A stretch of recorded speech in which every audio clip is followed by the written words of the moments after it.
This is ContactTalkRadio.com. Consciousness in action. And you are taking action into your consciousness by tuning into Contact Talk Radio. And on TuneIn.com, Ping.fm, and UpSnap Mobile. Contact Talk Radio.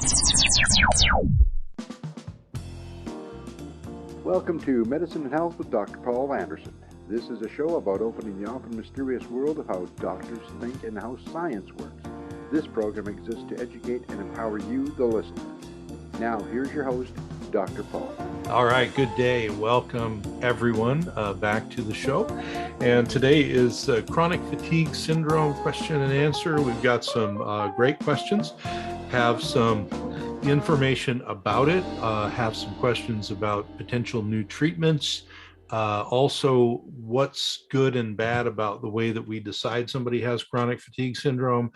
What can the way we decide and the way we diagnose it help us with the treatment and investigations into what's wrong and more. So let's just jump right in. Want to talk about chronic fatigue syndrome. Now, as usual, I've got a lot of background material. I just went through and looked at recent publications, but also some recent medical reporting. So as you know, most of the time when I post things or I post links, I try to make them either primary sources from medical literature or if there's something I feel that was really well done in medical reporting. So it's not really peer reviewed, but usually there's a medical reviewer and then a professional writer, a science writer. So I've got those things. And as you might remember, the links and the show notes we put up when we move this over tonight or tomorrow to the YouTube channel. And so if you're watching live on CTR Radio, thank you. And you can follow us there. You can also probably be watching live on Facebook Live. It'll be on there right now. And then, as I said later, we're going to put up on all the pod burners. So pretty much any pod burner that you have, whether it's Google or Apple or iHeartRadio, et cetera, look for Medicine and Health with Dr. Paul Anderson. And then like and share there, but the YouTube channel is where we put the video up. And under there, we put up any links that I have. So this one will have, 4, 5, 6 links that go to things in case you want to do some background digging, and that's why I put them in there. Now, if you're not familiar with YouTube, what we do there is if it's on your phone or a small device, below the video on the right side, there's a little arrow down or a chevron. Click on that and it opens up the description box. That's where the links are. If you're on your laptop or a bigger computer screen, it's usually under the video picture on the left side, and it says show more. And that doesn't really look like a link to me, but you just click on show more. It'll open up the description box where the links are. So that's where I put them. And you can do that there. So thank you so much. We got a lot of new subscribers. Please like, share, subscribe, hit the notification bell on YouTube. And it's kind of nice because from CTR Radio, where we produce the program and the podcast and the video, we can move that over to YouTube and keep it there on my YouTube channel for posterity and sharing, etc. So as we get into this, I want to just kind of jump right in. Most people have heard of chronic fatigue syndrome.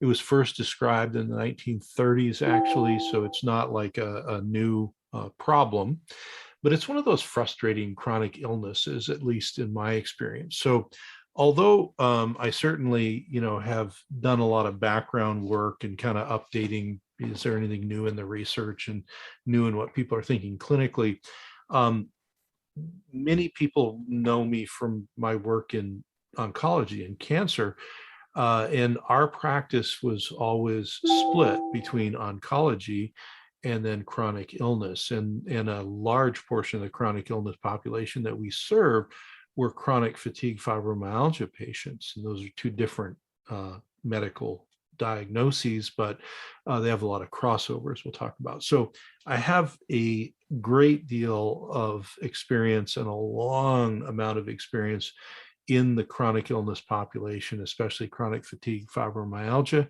And for a period of about 5 or 6 years, I actually took over a very large chronic fatigue fibromyalgia clinic's patients. The clinic had to move or I guess the clinicians had to move and the patients didn't.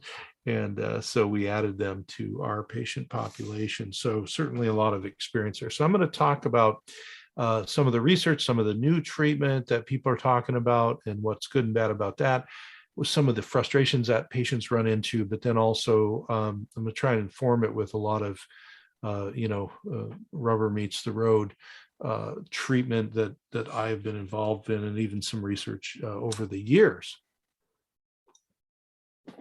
So when we look at this, chronic fatigue syndrome is also known as myalgic encephalomyelitis, which sounds horrible. And ME/CFS is the way that they usually do the shorthand for it. And if you look at chronic fatigue syndrome, what you have, hence the name, at least the common name, chronic fatigue syndrome, and there's some updated names too, but most people know chronic fatigue, so I'm just going to stick with that.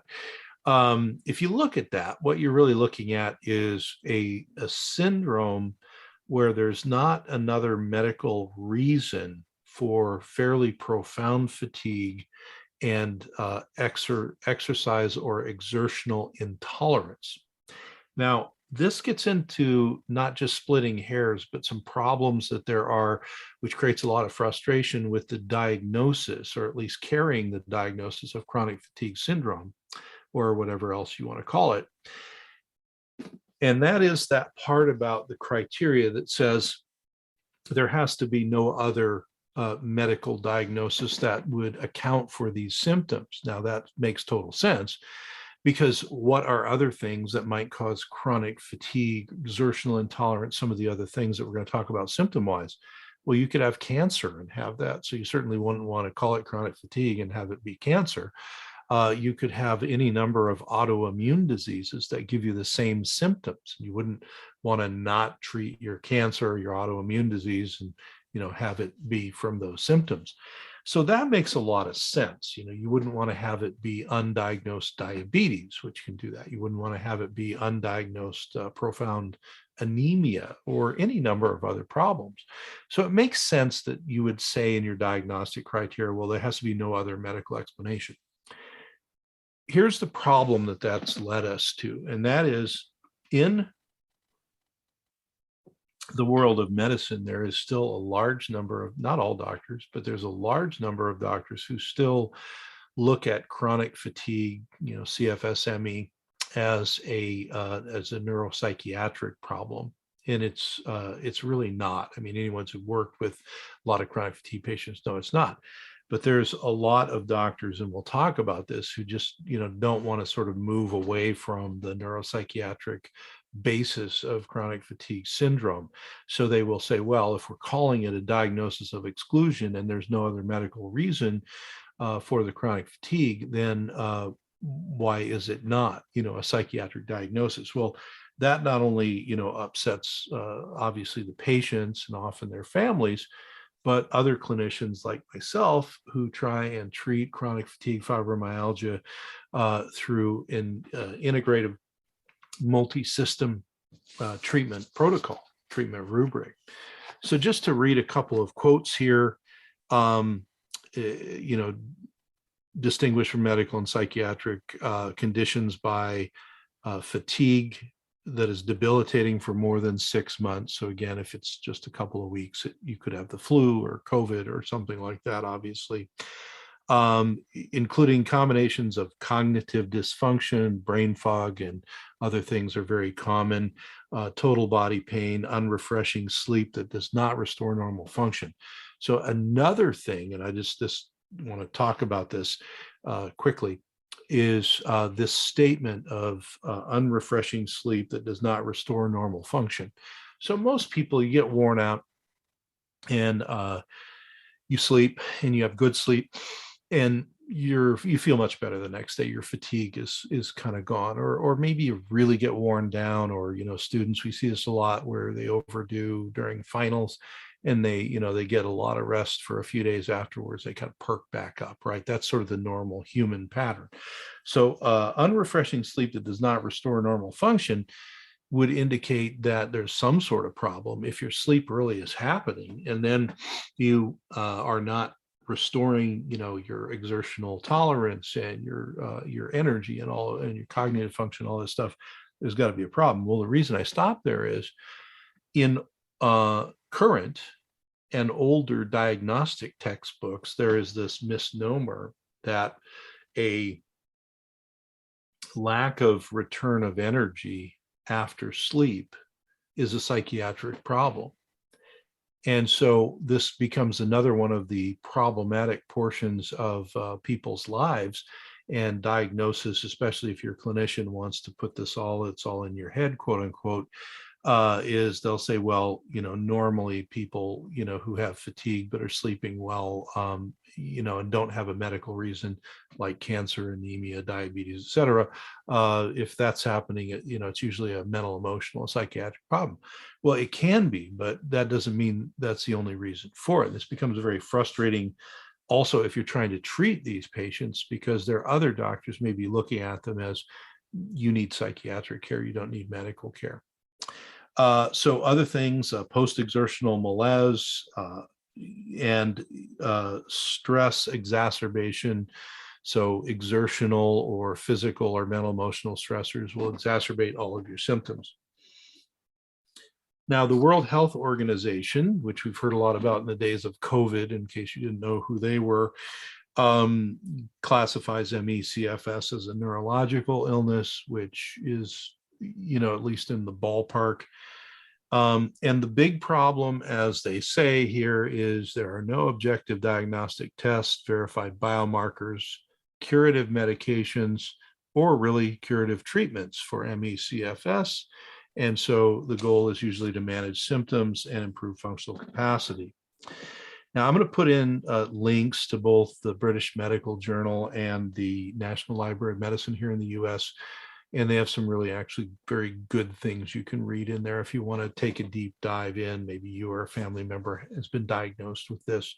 And often what you'll find, and the reason I put those up at the top, is you'll find if you read the actual, diagnostic criteria and all that in British Medical Journal or the National Library of Medicine diagnostic criteria here in the US, there is a lot more to it than most of your clinicians are probably telling you or working with or doing. So I will put those in when we get over onto YouTube. Again, thanks for all the new subscribers. Please continue to subscribe, like, and share. We try and get good information out here. Now, one of the things that is a frustration is if we say chronic fatigue syndrome is profound fatigue, post-exertional intolerance, et cetera, that lasts for 6 months or longer and does not have a medical diagnosis that is causing the symptoms. So whether it's the exertional intolerance, the whole body fatigue, can be sleep disorder, cognitive disorder, all that stuff. No medical diagnosis. Well, that's a little bit of a misnomer. So I said earlier that what that means is that we've ruled out the big things. We know you don't have cancer, or we know as much as we can know that. We know that you don't have an autoimmune disease. We know that you don't have a primary metabolic problem like hypothyroidism or diabetes that's undiagnosed, or profound anemia, et cetera, et cetera. So we've looked at all those things. So that's good. We don't want you running around with an undiagnosed disease and calling it chronic fatigue syndrome, because there's stuff you can do about those other things. But here's what we often saw, and this is with literally thousands of patients. Okay, this is my own personal experience as a clinician. When you look at chronic fatigue syndrome patients, what we would normally do is not just screening for those other problems, and certainly we did all of that, but we would look in a number of different core functional areas in the body, because often, while there might be a little blip here and there, so somebody may discover they have type 2 diabetes, but they get that corrected and their fatigue doesn't go away. They might discover they're hypothyroid and they get that corrected and that fatigue doesn't go away.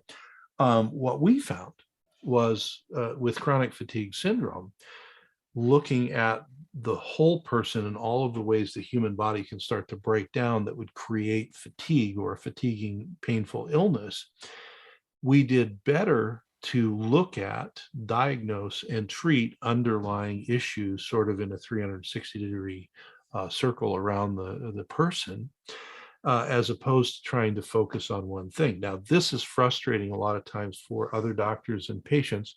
For other doctors, it's because they're really not trained a lot of the times to do this. They're not trained in sort of this integrative, holistic look at the body. They're trained to find one thing and hopefully treat that and make the problem go away.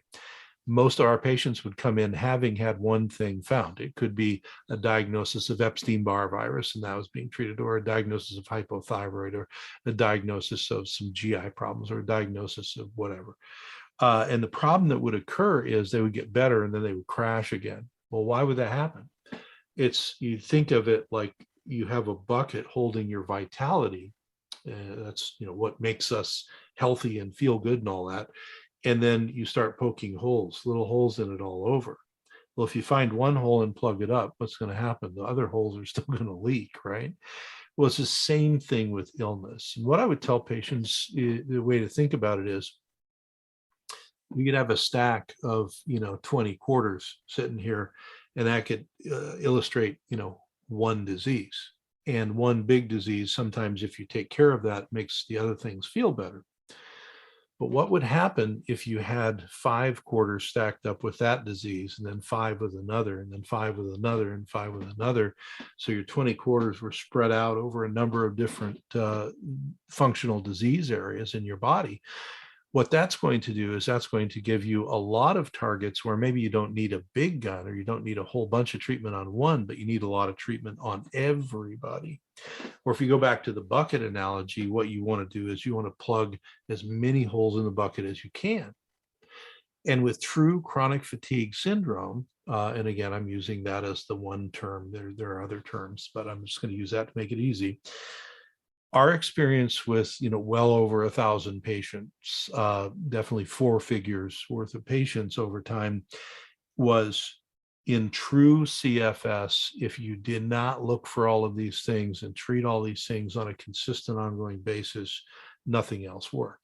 And that leads us to a lot of the discussion, some of which I do want to talk about briefly, with regard to the common statement in medicine that there is no curative treatment and there's no long-term therapies that work, etc. And that is a true statement and a false statement at the same time. So the true part about it is we don't have a magic bullet that is the chronic fatigue syndrome treatment that we put in and it makes you better. Okay. So if you have certain infections, we can give you an antibiotic for a bacterial infection, and it usually will kill the infection, and then the infection is gone, right? That's the medical model of, one shot, one kill. So that's the normal acute model. Well, there's nothing about chronic fatigue syndrome that matches the acute care model. You're way beyond acute care at that point. And this is why I say, yes, it's true that there is no curative treatment. There's no long-term therapies that eradicate the disease, etc. But that's because they're looking at it as requiring one therapy to clear out everything else. It's not going to work. Okay, trust me. If you find one treatment that cures your fibromyalgia, or your chronic fatigue syndrome, then you probably didn't have actual CFS-ME, because there's not one treatment that'll do it. So then you say, well, that's kind of a bummer. Do you have any good news for us? Well, yeah, I do. So what I want to talk about are ways to get into and ways to access into this collage of problems. Now, here's another thing just to keep in mind, because I keep saying, well, it's multifactorial. You got to treat all the holes in the bucket and all that. And this is something that drives researchers crazy for hopefully obvious reasons. Is there a common group of things? So you're saying back up and treat the holes in the bucket. Is it always the same holes in everybody's bucket that creates chronic fatigue? And the answer is no. There are some commonalities. There's some things that are more common. But here's the problem as the clinician, and I've been treating people with this for 3 decades. I've been training other doctors how to do it. And the biggest problem that clinicians run into after they get over the fact that it's not one problem, that they can just find one problem and treat it, the next step is they can't just check 3 things repeatedly and have that fix all of the people, because fatigue is a constitutional system. That means it's a whole body-wide problem. And so your body operates on a lot of different levels and with a lot of different physiologic inputs that go on. And so if that's going on, then it would stand to reason that you could create a constitutional symptom like fatigue through a large number of possible combinations of problems. And so then not only does that frustrate patients, but then the other clinicians are like, so you mean I really have to back up and I have to check a lot of things in each area on these patients? And the short answer is yes, you do. And here's why. If you don't, then you're going to wind up going down the pathway of diminishing returns. And so, for example, in the hormone, the endocrine system, an area we check a lot of things in, you check one thing and you find that, like low thyroid or something like that, you treat that, the person gets better, and then they crash again and it doesn't work. It doesn't work. Why?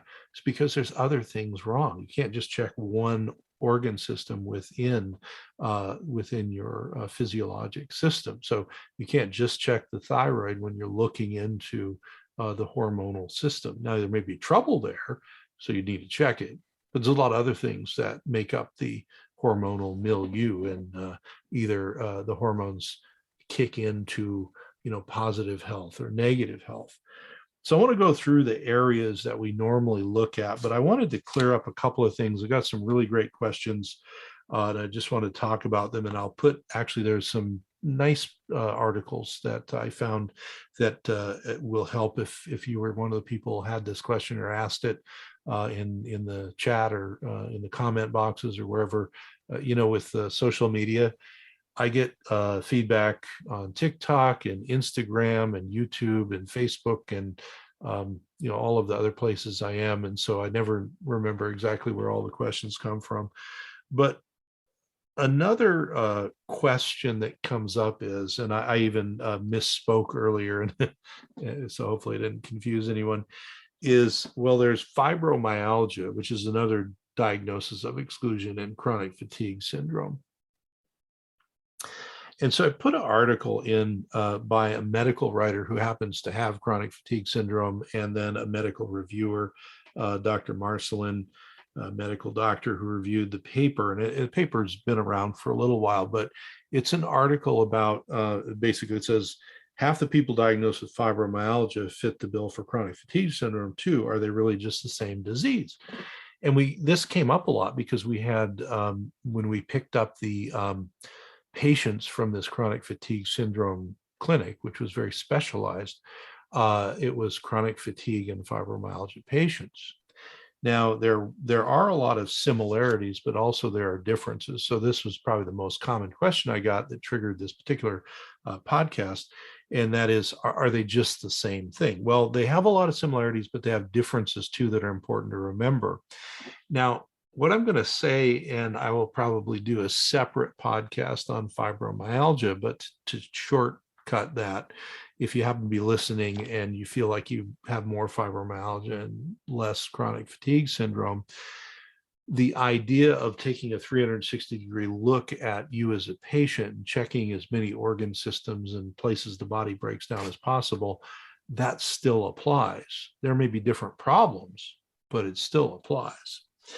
So statistically, fibromyalgia occurs in more people, at least the way the CDC keeps track of these things, about 5 million with fibromyalgia and 1 to 2 million with chronic fatigue syndrome. if you look at fibromyalgia, about half to 2/3 of the people fit the criteria for chronic fatigue as well. So there's a lot of crossover.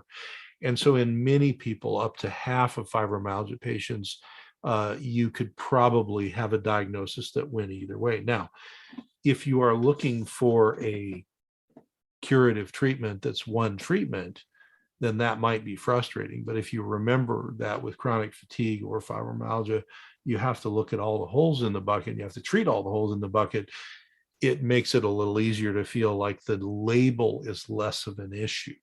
We would literally have people come in and they would get angry if we didn't label them correctly because they needed to have a particular name for their disease in order for it to make sense to them, which is fine. We tell them, well, you fit the criteria for this versus that.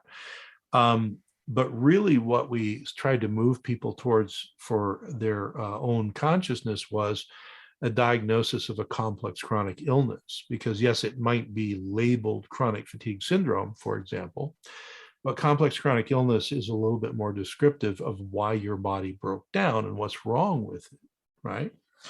So what else they say in this thing? Well, the links between chronic fatigue and fibromyalgia include a number of the symptoms, obviously. Now, when you see research, one of the things to keep in mind is that fibromyalgia research, at least for the beginning decades, was done mostly in the rheumatology world. The rheumatologists are people who treat a lot of your autoimmune issues, rheumatic diseases, joint problems, inflammatory problems, et cetera. And chronic fatigue syndrome researchers were mostly immune system people, immunologists, virologists, et cetera. Because initially there was a thought, and it's still actually true, it's just not the only thing, that there was a viral trigger for chronic fatigue. Well, there are often viral triggers, but they're not the only trigger. Again, you can't have one trigger to a complex illness that affects you all over. So chronic pain and fatigue are common to both fibro and chronic fatigue. The difference is usually that in fibromyalgia, there's more pain and less fatigue focus, whereas in chronic fatigue, there's pain, but the fatigue is the main focus. Now, if you've never experienced chronic, and this is another thing that comes up in the sort of psychosocial world of the patient, is if you've never experienced chronic fatigue that is profound, you don't know what it feels like to wake up having even slept well, maybe for days and weeks, and still feel drained of all of your energy. And that's literally what it feels like in chronic fatigue. Now, with fibromyalgia, the people will have a component of that, but it will be almost overwhelmed by pain, which is why the fibromyalgia diagnosis originally was pushed over to the rheumatology world, because there's other rheumatologic diseases that looked like it. And the rheumatology world basically pushed fibromyalgia back and said somebody else deal with this. Now, there's great rheumatologists who deal with these things, but by and large, that's what happened. Now, something that I would say, and this is from research, so this means they're making declarative statements. Chronic fatigue syndrome, it's very common to see fever, swollen glands, other signs of inflammation. This kind of goes with the chronic fatigue people having probably some viral and other infectious etiologies that they're dealing with. So very true. Okay. And in fibromyalgia, they don't see an inflammatory response. Now, what I would say is, having treated, hundreds and hundreds, if not thousands of both of these over the last 3 decades, you can't really make declarative statements like that. I've seen plenty of fibro people with inflammatory responses. Both of them have disruptions in REM sleep, so the deep type of REM sleep. But there's certainly similarities. More women than men, tends to be people in their 40s or 50s, although in especially the last decade, I've seen many younger people with either fatigue, fibromyalgia, or chronic fatigue. So disrupted sleep. And then there are different treatments, but they're basically all done in the world of symptom control. Okay. So what I want to do here is to now kind of get into the specifics of what are the areas where we look for the holes in the bucket? Okay, where are the energy leaks, the physiologic problems, the places where things go wrong?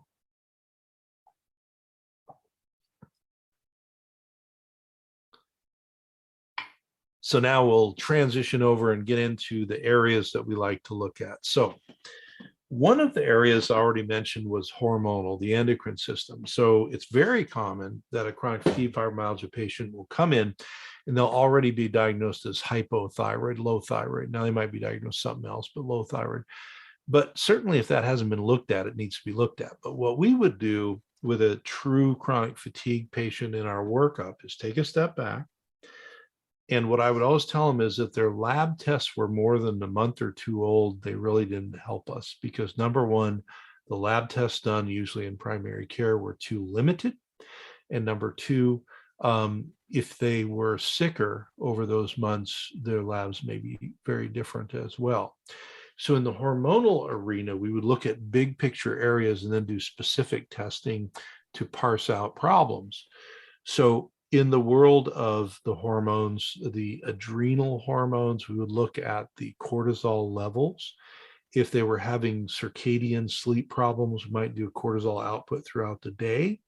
So cortisol and the adrenal output became very important. With the thyroid, we looked not only at just pure simple hypothyroid, but we would look at a number of critical factors. We would look at the TSH, which is a global marker. We would look at the free T3 and free T4, which are the actual gland making the inactive T4 and the active T3. And we would look at the balance there. A lot of people had low T3 output, which is not great. It triggers fatigue and stuff. We'd also look at something called reverse T3. Now, I've talked about this before. Reverse T3 is not a great marker in healthy people, but in sick people, it's actually quite predictive for resistance, thyroid resistance. So reverse T3, we would do that. So free T4 and 3, the output, reverse T3, which is immunologically created to block your thyroid. And then other thyroid blockers would be the antibodies. So a lot of people have Hashimoto's thyroiditis, which is the most common reason for low thyroid, and it's actually an autoimmune disease. So again, we get into the splitting hairs with, well, there's not another medical reason. Well, it's not the only reason, but it's a part reason. So certainly if you have Hashimoto's thyroiditis, you not only need support for your thyroid, but you need support for the autoimmune problem. The next thing that we would look at, so we've got the corticoids, the adrenal output, the thyroid and thyroid resistance and antibodies and all that. We would also look at the reproductive hormones. So you look at the, and this is men or women, estrogen and testosterone and progesterone. You look at the balance between them. Now, if you have a cycling woman, you need to know what, where in the cycle it was. But here's a couple of things. There is a balance or an imbalance that occurs in very chronically ill people where their estrogen keeps rising, men or women. And as estrogen rises, androgens like testosterone decrease in their ability to work. And in women or men, a small amount of decrease in testosterone binding can lead to a lot of chronic illness problems. So we don't want to have that happen. So we look at the reproductive hormones and we follow those and treat them as needed.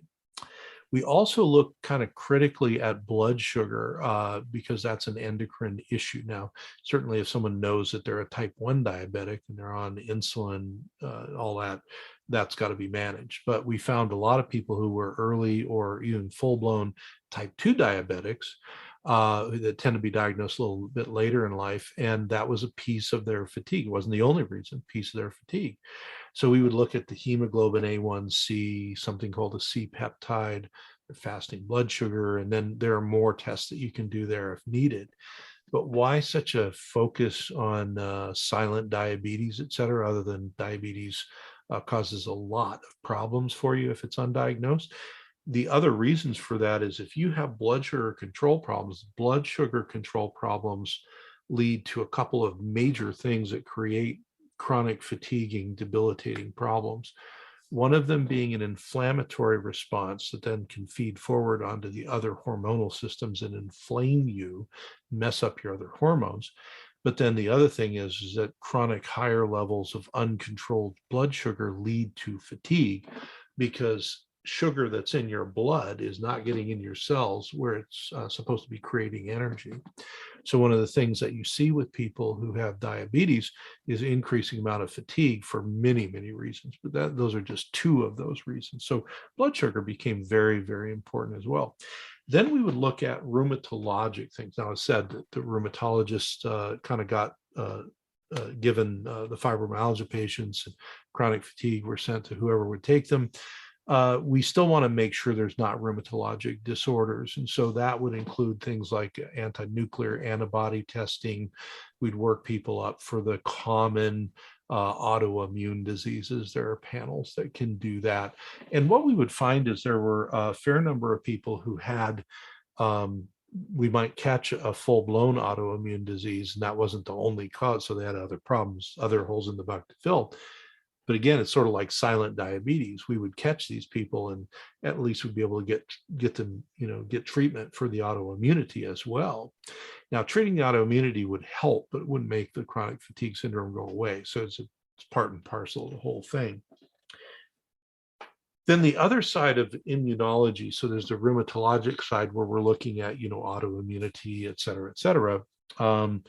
But the other side are chronic infections. And this is one that was hard for a lot of my colleagues to wrap their heads around.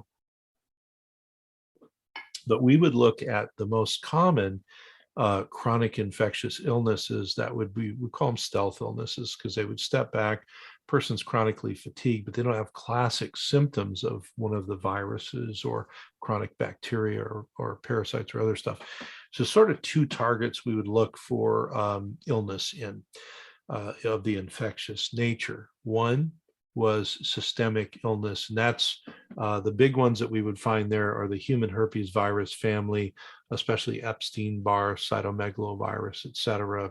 We screen for those in blood tests. There's a type of parvovirus, parvo B19, that humans get that create problems that are chronic illness problems. There's a few other viruses we would screen for. There's some chronic respiratory infections, the Mycoplasma pneumoniae, Chlamydia pneumoniae, and some other ones there that people often carry around and are very draining. We would look at chronic streptococcal illness, so there's blood tests for that. That can certainly create a lot of problems. So, you think of like strep and you think strep throat. Well, there's a lot of people that go chronic and it becomes just a part of their immune dysregulation. And so there's a lot of systemic things we'd look for, also chronic fungal problems like candida and other fungi, and on and on. And people would say, well, I thought it was disproved that there was an infectious cause for chronic fatigue. And the problem is, well, again, if you're looking at one problem causing, all of your chronic fatigue, yeah, sure, there's not one cause. But is it extremely common in chronic fatigue syndrome people to have, 1, 2, 3, 4, 5, 7 infections? Yeah, it's very common, actually. The longer you've been sick, the more of them you pick up. The other target we would look at for infectious and immune problems is the GI tract. So GI tract is super important just because it's got to digest your food and get the nutrients in.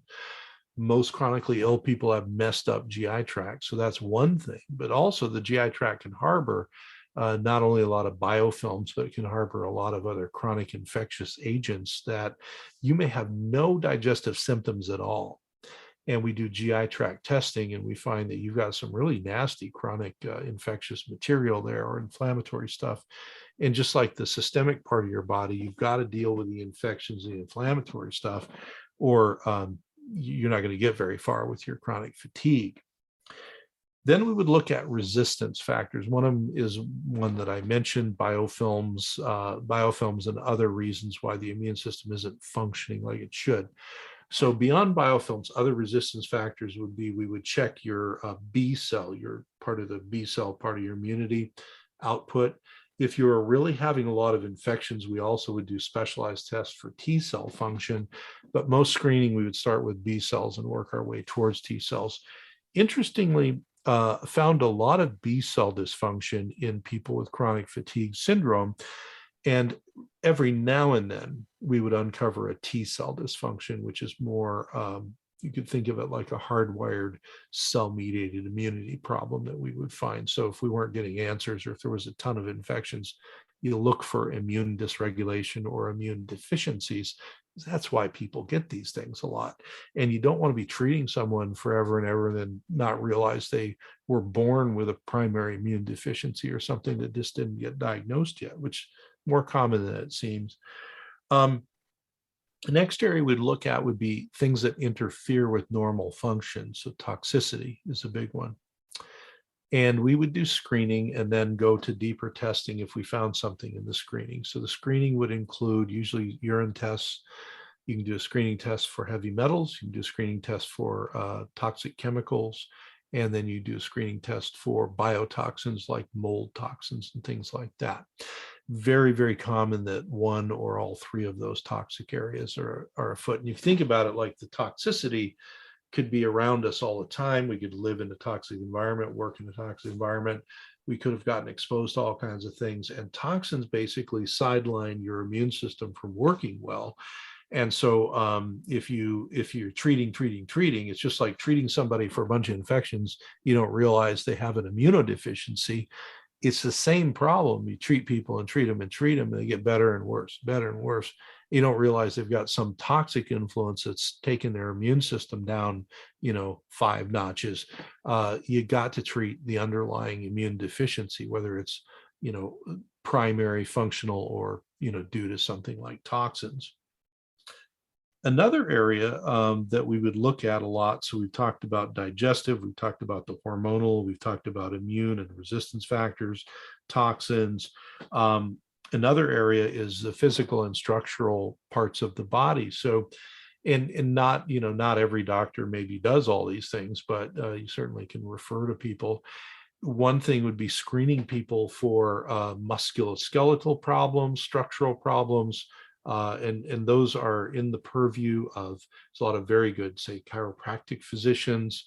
There are certain physical therapists who do a lot with chronic fatigue syndrome, other type of body work people, and sometimes it was a whole team, but you can't, leave the physical body out because that's where we live.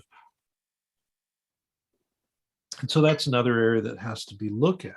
And a lot of times it's like people say, well, I've done work with a PT or with a chiropractor or whoever, and it helps, it doesn't, cure it or whatever.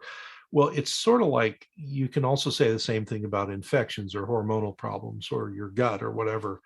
You got to work on all of them. Remember, it's a bucket with a lot of holes in it. So the physical stuff has to be worked on, but it has to be worked on alongside all the other internal medicine things that are going on. Now, another area that's incredibly important is the psychosocial area. And a lot of people get really either upset or kind of skittish about bringing up psychosocial because they thought we were going to be just like all the other doctors who were going to tell them, well, this is all in your head. And that's not what we meant by that. There is a huge toll on you as a human when you have any chronic illness. This book Over My Shoulder I wrote is about that phenomenon in cancer patients. And a lot of cancer patients now, we essentially treat them as a chronically ill person who has cancer. And so they have a disease that is there. It's not going to go away. There's a lot of mental, emotional, things that go on with that. Well, same thing. If you've been gaslit by the medical profession and been told this is all in your head and you don't feel as bad as you do, or you're drug seeking or whatever, that's not very good for your psyche, right? So you need to have things going on that work on the mind-body connection. And again, it's that one thing will not cure everything else, but just like your physical body, if you leave your mental, emotional self out of it, it's not going to work really well. So that becomes very important as well. And then the other area, which is very broad, and I want to talk about last, just because it's probably the most, global thing, is what I refer to when I'm teaching it just as cell function. And that's a disturbingly simple term. Well, that means everything about your cell. You're made up of cells, so there's no part of you that cell function doesn't interact with. Your cells are affected by all these other things. So that's the first off. They're affected by toxins, by your hormones, They're affected by your gut and your absorption of nutrients in your gut. They're affected by chronic infections. They're affected literally by mind-body psychosocial things through the epigenetic triggers that those trigger, on and on and on. Your cells are part and parcel of all this. But what else specifically with your cells? Well, you can kind of break cell function down into a couple of, or a few very important things. One is cellular nutrition, okay? The other, it goes hand in hand with that because it can't work without each other, is cell health. So if your cells are healthy, the membranes around your cells, which hold all of the communication devices and the little channels that let nutrients in and out and let, build stuff on the inside that let toxins out, all of that stuff has to work. And as you're chronically ill, your cells get sicker. And so the cell membranes and the organelles in your cells can become very inflamed and oxidized. And you don't die, they don't stop working, thankfully, but they don't work very well. And that doesn't work so hot. Okay. So if you have nutrition, but you have a sick cell, the nutrition and the cell don't work together very well. If you have a really spunky cell that's working great, but you don't have very good nutrition, reverse problem goes on. So nutrients going in, which is largely is your diet and your gut working, and then supplements after that, and then cell function and health. How long you've been sick? And people say, well, are they good tests for this? Not really, without biopsies and stuff like that. But the bottom line is you can look at people, and historically, if you've been sick for 2 to 5 years, your cells are not healthy. Okay, you've been sick for 5 to 10 years or 10 to 30 years, as we've had some people, your cells are really unhealthy. And there's going to be some biological markers we look at in your lab tests. There's other labs than what we mentioned earlier.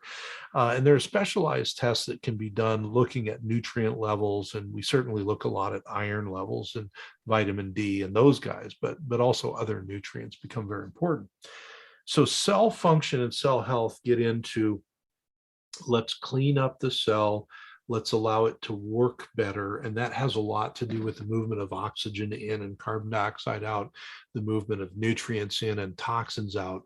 But also sometimes there are specific things that need to be done to kind of rebuild the cells. Now, if you have toxins and chronic infections and bad hormones, and some of these other things we talked about, the better they get, the healthier your cells get, and the more that the nutrients going in will do for your cells. So it's very synergistic. As the ship goes down, all these areas get worse. But as you start to clinically work on all these areas, all these holes in the bucket, the cells naturally will improve in their function. And here's the thing: when the cells improve their function, and when the cells have more energy, you have more energy. Okay. What makes the energy that you feel? It's the sum total of the energy producing parts of your cell, which starts with your mitochondria and your nucleus in your cell and works its way out, all of the cells in your body.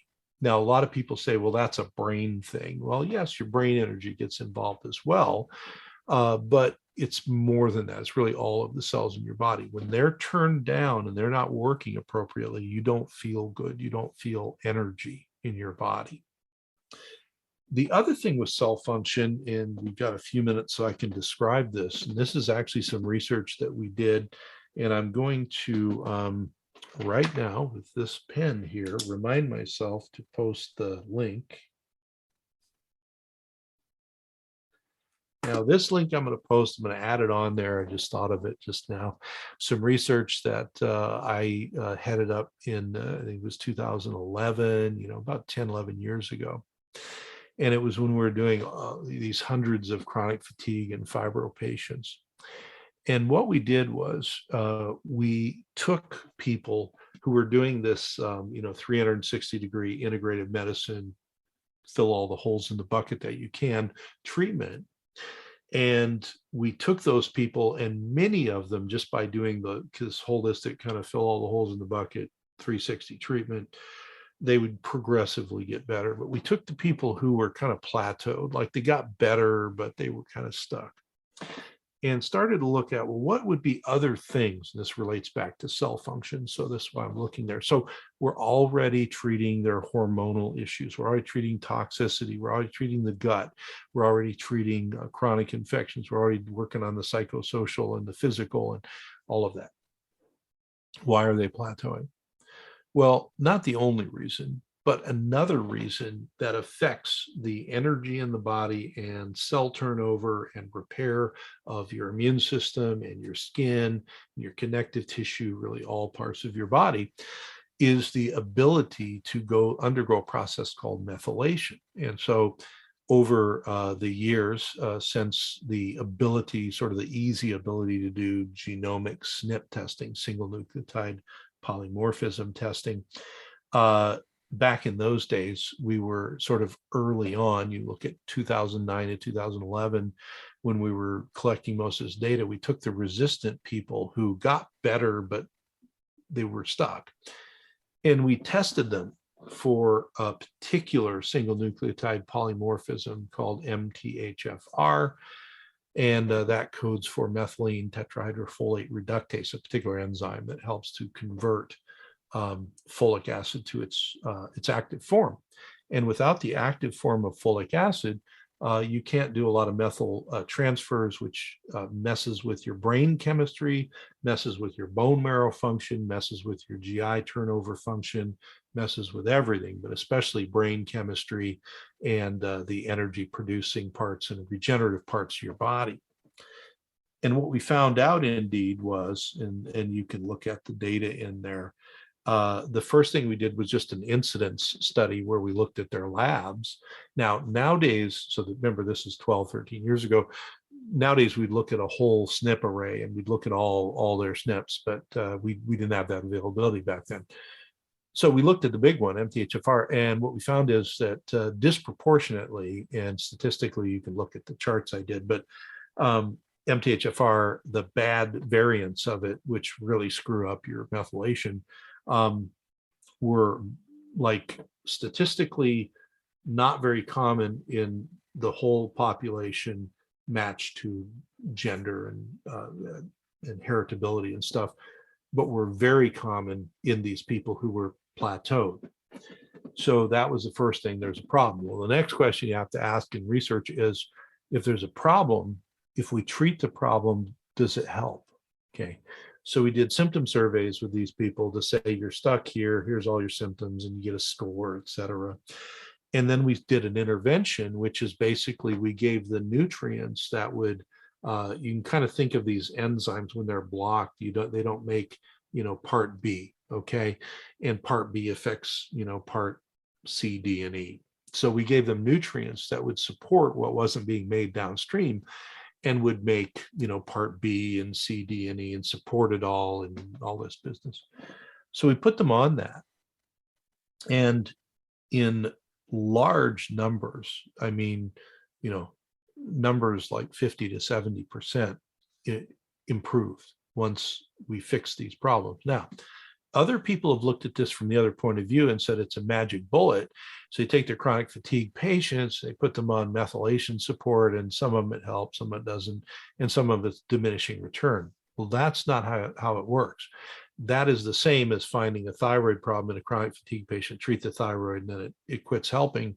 Well, it's not really quitting helping. It's just that you're only plugging one hole.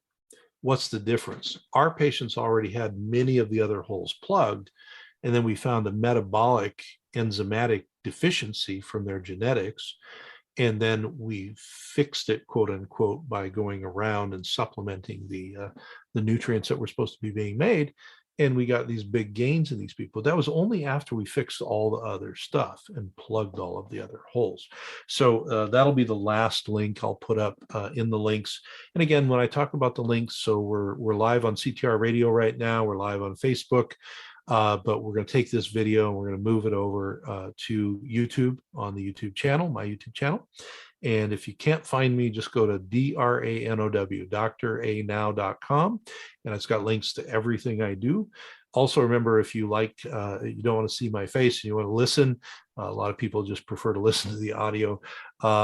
Pretty much every pod burner we're over on. So whether it's Apple or Google or iTunes, whoever, Medicine and Health with Dr. Paul Anderson. So this will be up there too. But the links and the show notes, if I have any, but links we'll have for this one, those are going to be on YouTube in the description box on your phone, lower right corner, little down arrow.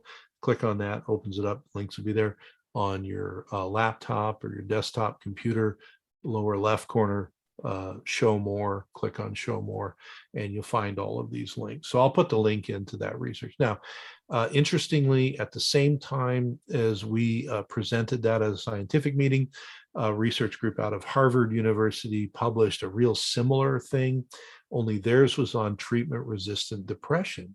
And they found that if they did this same supplemental thing to go around the methylation problems, they could treat drug-resistant depression. And I communicated with the author at Harvard, and I said, this is what we found. I sent in my data, and I said, this is what we found with chronic fatigue patients. And he just wrote back and he said, yes, we're seeing exactly the same thing. We weren't studying chronic fatigue, but incidentally, that's what we're finding too. So again, it's not a silver bullet. That's not the only problem people have, but it was a really big addition when we got there. So again, we're out of time. Want to remember that chronic fatigue syndrome is a unique diagnosis. It's not all in your head, but you have to treat as many holes in the bucket as possible. And in this program, we got into those things, got into those holes. And you can certainly like, share, and subscribe and do the notifications. This is a great one to go back. You can rewind, one of the great things about electronics now, and you can go back through some of the information that I shared. But I'm Dr. Paul Anderson from Medicine and Health, and I'll be back on my podcast next week to share more with you. Otherwise, we'll see you all on the radio. Thanks.